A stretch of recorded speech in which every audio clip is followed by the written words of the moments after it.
Hello and welcome to the MHG podcast. As usual, life can be a little bit miserable, life can be a little bit dark, so we are here to bring you as much light and as much joy as we possibly can. I'm Bradley, and joined this week, he's been talking to historical figures in real life, definitely not AI. He's been talking to them in real life. It's Stu. How you doing, Stu? I'm all right. Yeah, no, I understand that reference. That was hilarious. Yes. Oh my God. So for anyone who doesn't know, Trump had a conversation with an AI of Thomas Jefferson. And then, I thought it was Theodore Roosevelt. Oh, sorry, Teddy Roosevelt, wasn't it? Yeah. That's right. He had an AI conversation with Teddy Roosevelt. And he then recounted this as if it was a real, proper conversation with a real person. So, yeah, not the best. No, it's like, it's the sort of thing, I don't know. You can't let people who are going senile, like, and dementia and everything. Yeah, we know, like, I don't wish dementia on anyone, but don't let them have the nuclear codes. Seems to be like one of the most basic things you can think of, really, doesn't it? Yeah. When my nan started going downhill, we didn't give her the nuclear codes. No. My mum's got Alzheimer's disease, and I barely give her the phone number. She's only got one heart. She's only got the keys. She's not got the code. She's got the keys. Yeah, exactly. She can only do half the damage. Sometimes, like, I'm not a big believer that we are living in a simulation. Like, I don't go down that conspiracy rabbit hole. But surely we're at the point now where you look at this guy, someone is definitely playing with the simulation now. It does feel like this cannot be real. It does feel like someone's taking the piss. Yeah. It's like we're being pushed around by little marionettes that are very, very stupid. Someone sat there at a computer and go, whatever you do while you've got Sim Life open, don't watch Idiocracy. It's not a good film to watch at the same time as that. Things happen. And this guy, I'll be fine. And it's like, who realised that a shit film like Idiocracy is more a documentary than it is a shit film? I know, right? It's terrifying. Oh, dear.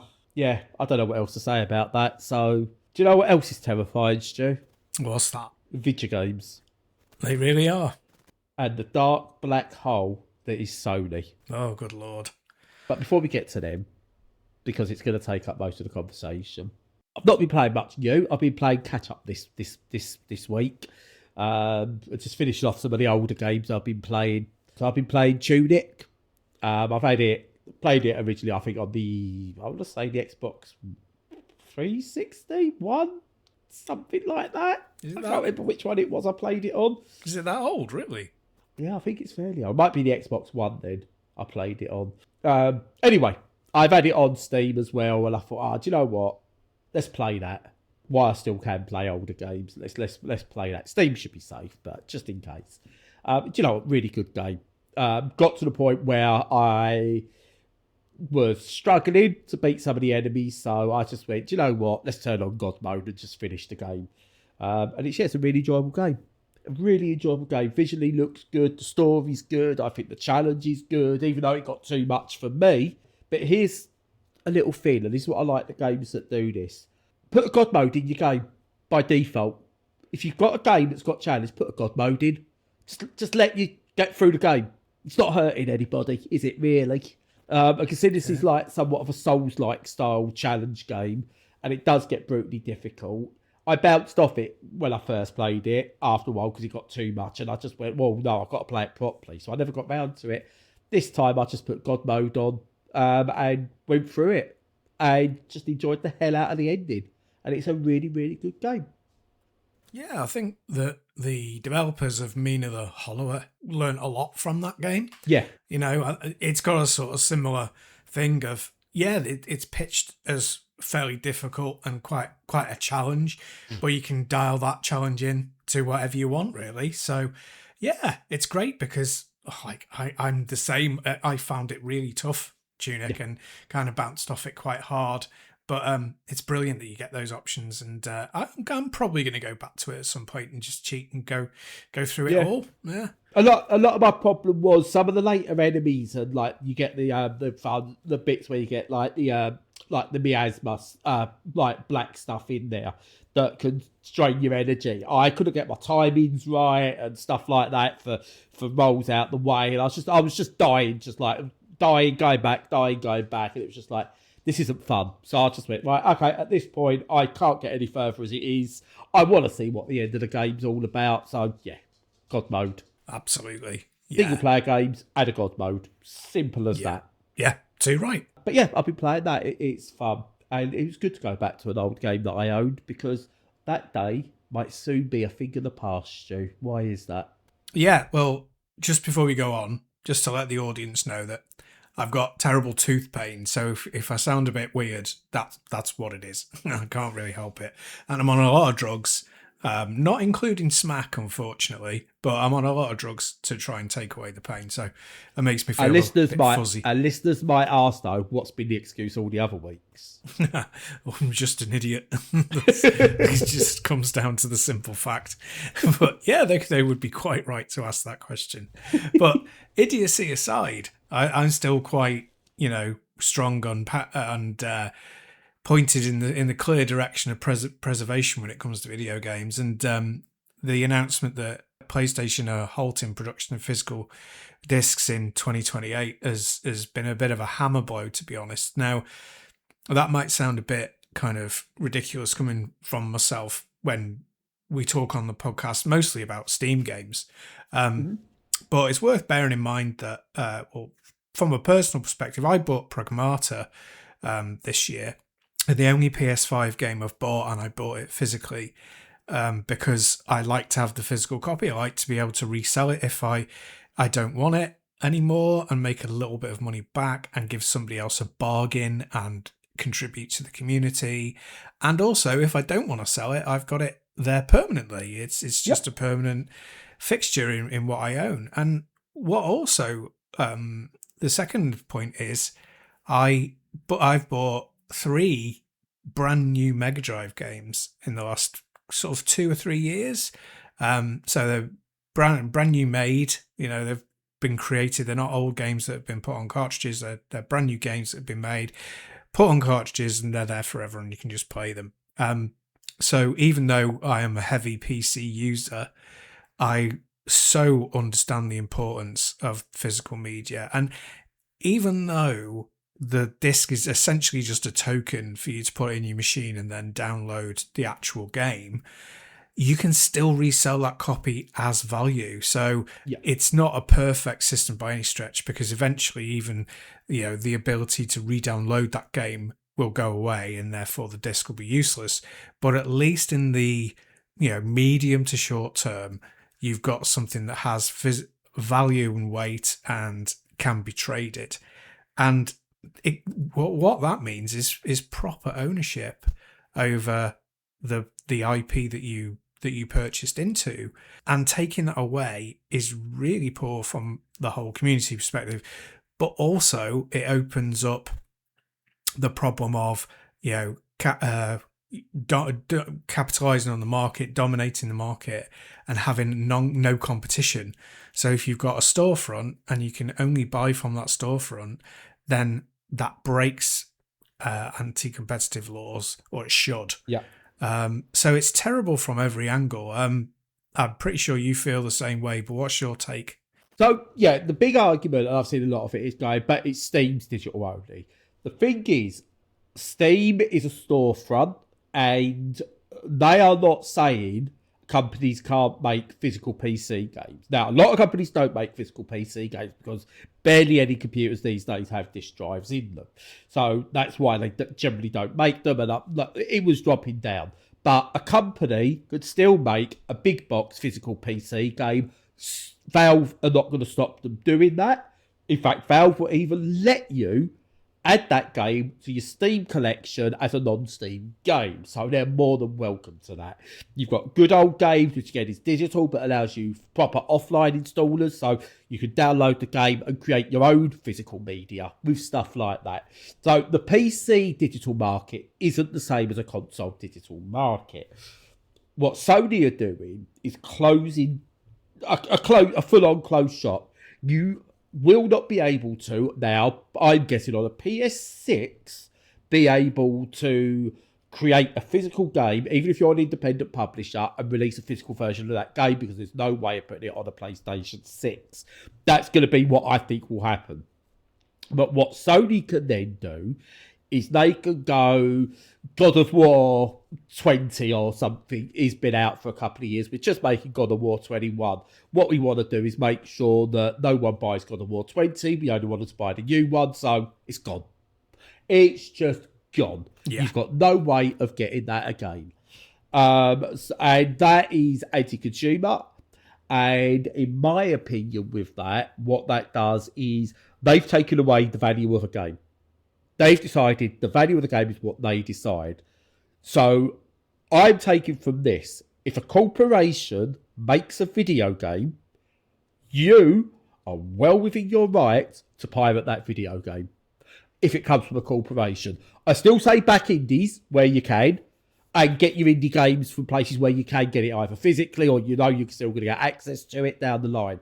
If it's from a corporation, especially a platform holder, pirate that fuck, because that's the value they've put on the game. Yeah, absolutely that. So yeah, I mean, I made moves towards having that option years ago with moving to the PC sphere, because it really is that thing of, well, if you're going to take it away and make it unavailable, then I'm going to get it on the PC by any means necessary. Yep.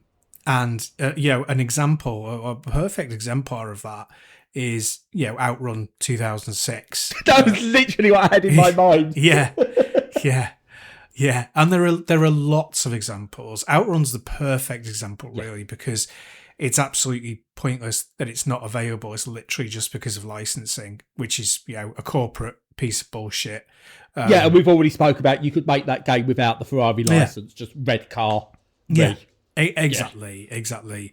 So, that's crazy. But, things like Drive Club is a really big one. It impacts a lot of games that require servers and things like that. And it just the whole way that it reaches out across the establishment and destroys the ability of choice. And, like you said with the God of War release, what's to stop them going, okay, well, we delist God of War in 2027, and God of War 3 whatever comes out in 2029, and just before God of War 3 comes out, we re-release the digital version of God of War 2, but we charge $60 for it. And you've not been able to get it anywhere else, so you pay that money. It's the Warcraft situation, isn't it, where they remade Warcraft 3, was it? But stopped you being able to have any access to the original version of it. You had to update and play the new version. And everyone hated the new version, but the old version was gone. Yeah, so it's completely anti-consumer. It's the step that, unfortunately, George Lucas took with the special editions of Star Wars. And that was anti-consumer as well, because these are pieces of art as well, and you accept the art into your heart as it is and as it's presented to you. And then if they still have control over that and it's only ever rented, they can alter it and adjust it as much as they want. And then you never have the thing that you loved anymore. It's taken from you. And so from an artistic level, it's terrible. I mean, just every angle you look at it, it's abysmal. Yeah, it's about trust as well. I've got nothing against the idea of a digital-only storefront. I've got nothing against it in principle. And it's about trust. Now, okay, Valve are a corporation and they're out to make all the money. However, I'm going to use Droplets as an example. That's no longer available to buy. But last year or the year before, I was able to find a key for cheap and activate that key because it was already a distributed key and it was out there. So even though that game's not been available for about 10 years to buy, I was still able to activate that key. And I believe if you can still find a key for Outrun Coast to Coast 2006, I think they're about £500-600 to buy as a key, which is ridiculous. But you buy that, if you've got more money than sense, you can buy that and activate it on Steam. Because there's that trust that even though it's not available, the files remain and you can download it. So if you own the game, you could download it as well. So I could have droplets on my Steam Deck, uninstall it, I never will, but I can uninstall it and re-download it again at a later date. What Sony have done with not only this, but what they've recently done with their film collections on there is they've basically removed films, but even if you own them, they're gone. They've just wiped them. Yeah. So you can't even get them even if you own them. So what trust is there with Sony? I can't go and go, right, okay, I'm going to buy God of War on day of release, like God of War 21 or whatever when they decide they're going to do. I'm going to buy that day of release knowing that I can play it, go back to it later, because I now can't trust Sony and by extent Microsoft or someone else who might go down that route, because a lot of the console platform holders do tend to follow each other. I can't say they're going to remove God of War from my system and go, you can't play that ever again because we've decided. Yeah, I thoroughly believe in, if buying is not owning, then piracy isn't stealing. It isn't, because, what you're paying your money for, it's just ridiculous. We're being conned into never owning anything as a society, which is an appalling state to be in. Yeah, I was shocked, really. I was completely shocked when I heard about this the other day. Yeah. And you will always hear the argument, but it's not about the corporation, it's what about the developers. You're better off finding out who developed it and going, I'll tell you what, I'll take you out for a cup of coffee, because that's about what they'll see value-wise from their work into that game. True. Anyway, True. Extra. So, do you know what? If you really like a game, PayPal one of the developers, find out who they are, PayPal them a tenner. Yeah. You'll probably see more from that than they would for you getting it legitimately. Pirate it, give them a tenner. Yeah. Or even, if you feel it's worth the 70 quid, PayPal the developers 70 quid, let them distribute that amongst all the developers how they see fit. Yeah, it's just a nightmare situation. I'm really hoping that the European court steps in with this and it gets enough noise to make traction with overturning this, because it's just crazy. I think the hacking groups and the pirate groups, I think are gonna. I wonder if once new hardware comes out, whether we'll see one of these groups releasing disk drives that could be able to hack a PlayStation 6, get a disk drive in there for you to load up your own ROMs or Blu-ray discs or even USB sticks or whatever to plug into a PlayStation and create your own physical media. Because I think that's the next stage now. Rather than it used to be, you get your copied PlayStation disc and have it as a ROM, I think we're going to see now, they'll just get the ROM, which essentially Sony are distributing, and we'll turn that into a physical media that you can then plug into your system. Yeah, I think if it becomes the reality that they stop the physical media production, then the companies that were involved in hardware on the sort of periphery of gaming, so the likes of your Ambinix and things like that, I think they'll start getting involved in producing physical stuff and getting more involved in the hacking side, breaking the copyright protection things, because currently it's pretty much a fringe of people who do it. It's the de novo hacking, like those who hack de novo, how do you pronounce it? Yeah, de novo, They're, I think, always one step ahead, and always I think they're cracking sort of uncrackable versions of the games in days. It's silly, to the point where I don't know why they still bother putting de novo in it. Yeah, and I think that it'll only ramp up and become a thing, that you can buy. Very easy hacks, and you said, USB sticks or SSDs or whatever that you can just slot in and off you go. Hopefully, anyway. Because as it stands at the moment, say Yacht Club produce Medal of Honor 2 in 2029 for PlayStation 4 and 5, PC, whatever. They could still technically release a physical disc version for PlayStation 5. If they wanted, you would assume, because it's got a disc drive, so it's got to work, surely. Again, it wouldn't surprise me if somehow Sony sort of make it that the latest system update stops you using physical media altogether or something. But theoretically, Yacht Club Games could release Medal of Honor 2 on PlayStation 5 as a physical game in 2028, 2029, just because even though Sony's stopped, they can still do it. But PlayStation 6, that's where your problem comes in. They suddenly can't release physical. And you're taking away the developers' options of being able to release their game somewhere. And are we going to start seeing indie developers going, well, I'm just not going to bother with Sony now. I'm not going to bother with Microsoft. I'm not going to bother with Nintendo because they're cutting me off. I'm just going to go PC. Yeah, it's interesting what Nintendo will do. A lot of their business model depends on kids swapping cartridges, even with their new sort of token system. Yeah.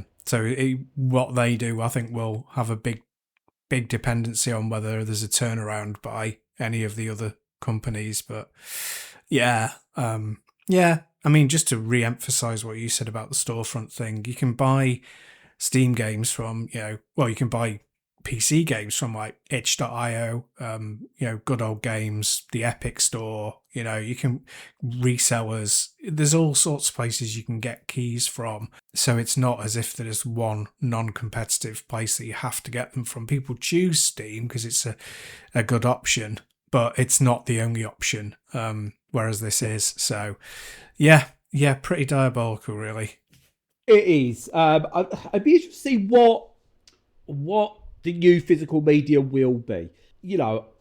Are we going to see special edition games with installers on USB keys? Because USB keys now are fairly cheap to make still, I believe.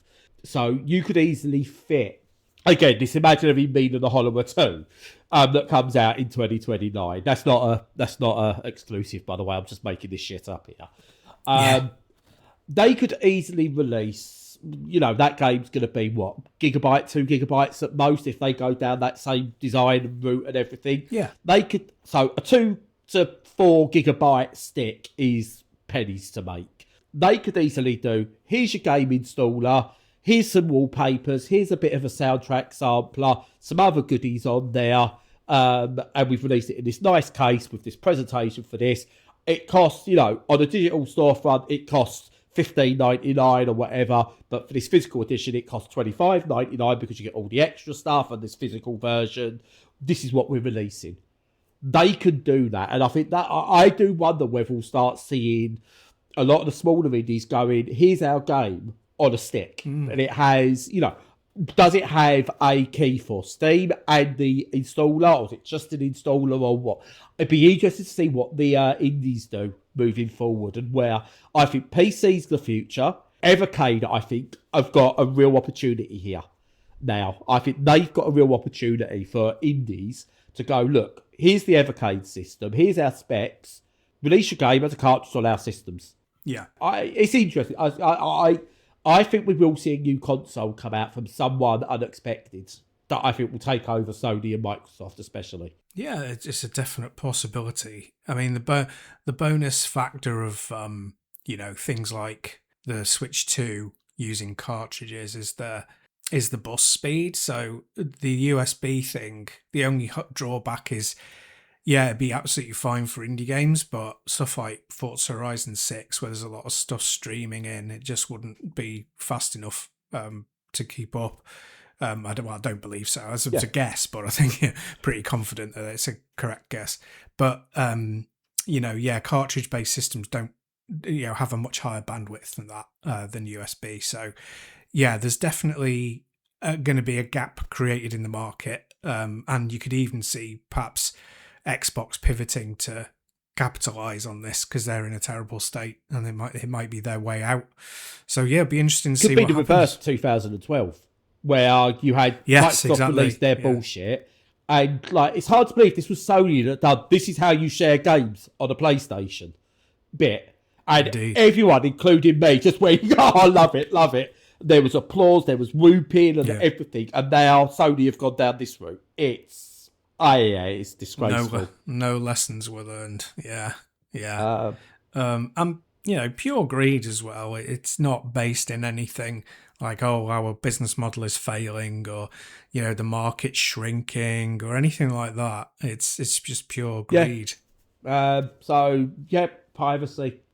It's honestly, I advocate for privacy. Don't steal off the small developers.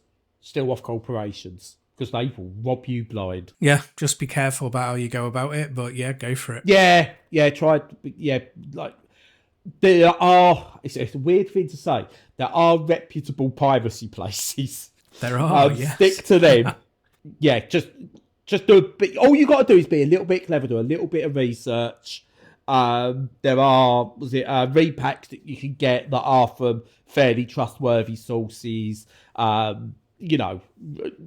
about, look on Reddit, they will tell you where's pretty safe and stuff like that, and do it that way. So yeah, I can't believe we're at a stage where we're advocating for piracy, but it's morally the better option.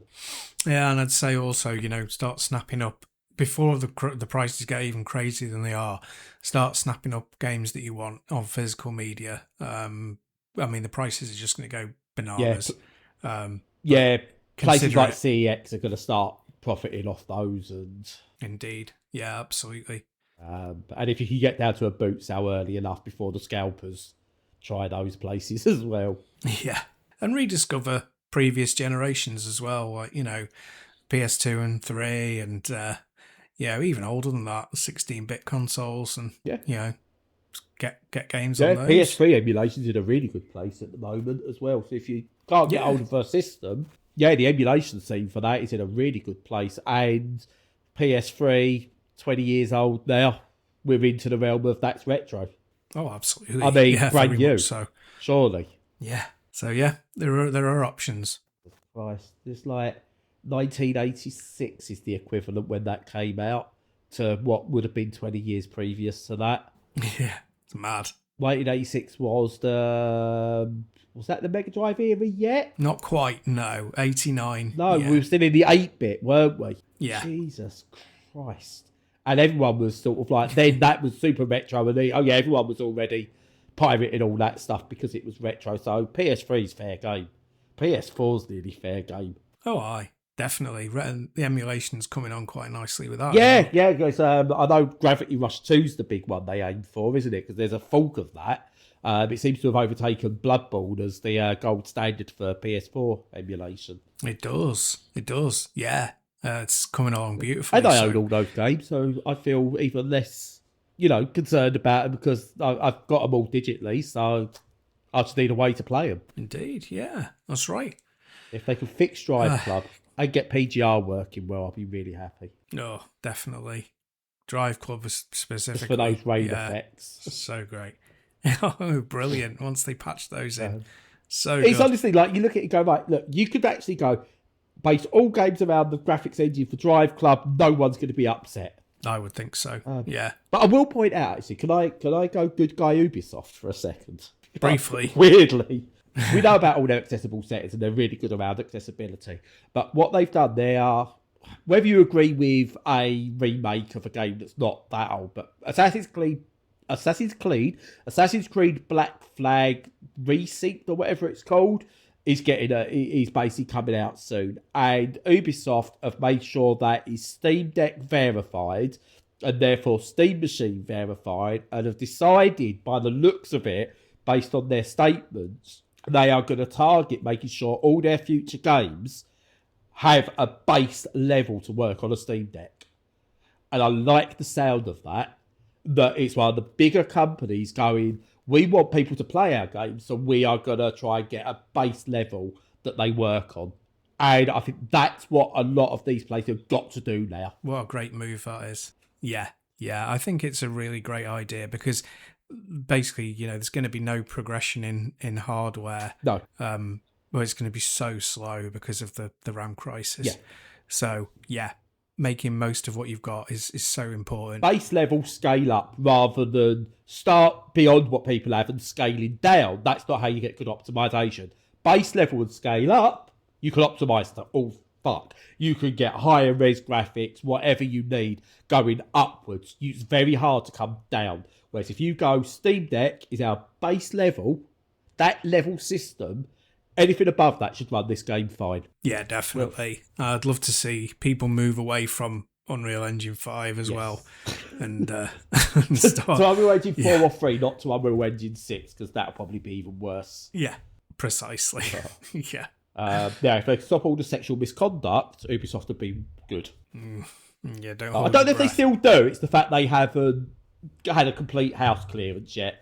They've never reckoned with it. So you still hold. You do, yeah. I don't been believe it's going on anymore, from what I've heard and stuff like that. But the fact there was no punishment dealt out, that leaves a sour taste. But the fact, weirdly, this is how cyclical gaming is. Ubisoft are one of the better ones at the moment, and that is just so to say. It is. But that's what happens, that when you actually censure people and there are consequences of their actions, that, they start hiring in people who are better and it starts to turn around and change. And the frustration is that the people who actually committed the crimes are just free to carry on and do that, particularly in their personal lives, if they don't get criminal charges. But anyway, yeah, it's good that they've moved in a better direction. But that's a whole other discussion. It is. Today was all about shitting on Sony. Yes, it was. I can't believe they've done. I just can't. My mind won't comprehend it. Oh dear. Yeah, I don't know. Hopefully, I might play some games next week that I might not even. I might even just still play the old shit that I've got. Yeah, I'm not sure if there's anything coming. No. I know I've got the only thing on my radar in the very immediate future is Marvel Tokon Fighting, which comes out on August the 6th. Yes. And that's the only one I can think misread of. that when I first saw it, and I thought it was Marvel Turok Fighting. I'm like, that's a hell of a crossover. You'd love that. Dinosaurs. Yeah, you know what? I'm looking, like, I've got at the moment, like, in my Steam wish list, I've put a few bits in my Steam basket from the sale, and I'm still not pulled the trigger on them. And I'm like, I don't even know if I can be bothered. I'm looking at stuff coming. I'm going, I'm not that desperate. I think I'm at that point now where I've got, like, my library is like over 4,000 strong. And I'm just like, I could just play this stuff. Yeah, no, I know what you mean. I rebought Control in the sale because we were talking about it. Been playing that, and that was only like £4.40 for me, I think, something like that. Really ridiculously cheap. Yeah, it's just like, it's so nice to pay buttons for something and it still be an amazing game, and there's so many choices like that around. Yeah, I think next week I'll probably be talking about mixtape, because I think I'm near the end of that, and that's quite a game. Oh, excellent. Yeah, I didn't know you were doing that. Yeah, one. no, yeah, I picked it up. I don't know why I picked it up. I think I had some spare credit, and I went, oh, go on. I've heard lots of good things, and then I heard some controversy, and I realised the controversy was coming from right-wing grifters. So I went, right, okay, so this game probably is good if the right-wing grifters are hating it. Have you ever heard of Lady Decade? Yeah, but I can't remember in what context. She's a YouTuber. She's done all loads of retro stuff. And over the course of the past 18 months, she's just really gone on the right-wing grift.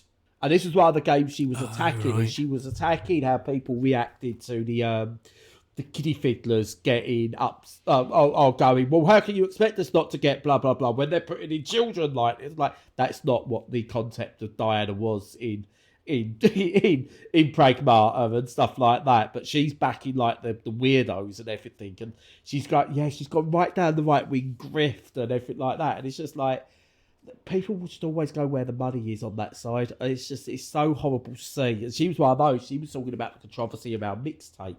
Watched her thing and just went, what are you talking about? And I've been playing it, and you know what? It's really cool. It's got one of the best animation styles I think I've seen in a game for years. Anyway, I'll talk about it properly next week. But yeah, also, I think we need to talk about the YouTube personalities and what they do and who they are and stuff like that at some point. Yeah, influencers. Yeah, definitely. Because we're not influencers. I have no influence whatsoever. None at all. But what I can do is I can end the podcast. Yes, you do that. So as usual, follow us on all the socials. Make sure you're checking out our content on the website. Join us to chat on Discord if you fancy that. And until next week, stay safe and stay sane.